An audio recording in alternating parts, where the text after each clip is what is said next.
Now, did you receive any special training before you started work? No, I started working in the office of the Automobile Association in St James's Street as an office boy. Oh, well, how come you got into films? Well, I was the original film buff. I had a home cinema at about 12. A local sweet shop started to sell film, 6p a penny.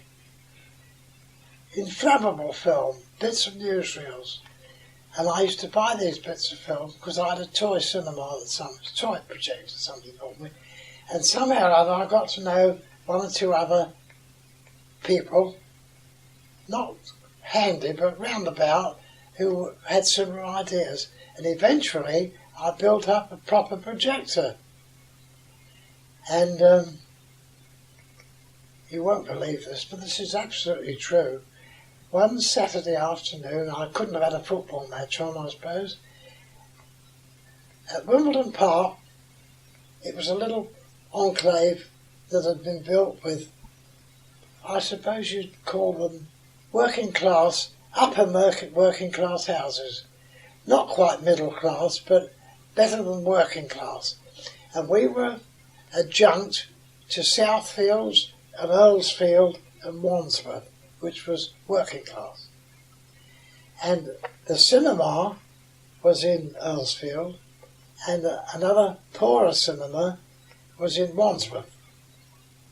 And I was standing outside this cinema in Wandsworth one Saturday afternoon, and a man came out and standing there and said, "What do you want? What are you looking at?"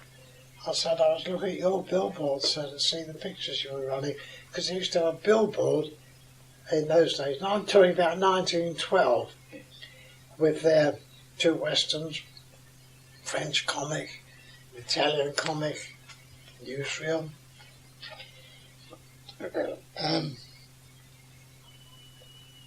Excuse me, I get this heartburn is terrible. And all the bits and pieces they were running, you see. Oh, he said, "Oh." I said, "Have you got any films to sell?" So he said, "How much money you got?" I said, 2 shillings. He said, "Come in the office." And he took me down to his cinema, and in his opened a roll top desk, and it was full of bits of film. Really. And he sold me one called The Birth of the Dragonfly. It cost me 2 shillings. It was a Pathy Secrets of Nature film. And of course I was king amongst all my film people. I got a picture with a title on it, you know. And I sold this. I probably got 5 bob for it, I don't know. And went back to him every Saturday. I'd go back and buy another film. I didn't realise at the time, being young, I was receiving stolen property. Because this chap had... they used to buy films in those days, Alan. They used to hire them, from all the renters in Water Street. Nothing was exclusive. That didn't start till later. I mean, if somebody made a film, any film renter would buy perhaps 2 or 3 copies, and they'd send them out to the different cinemas.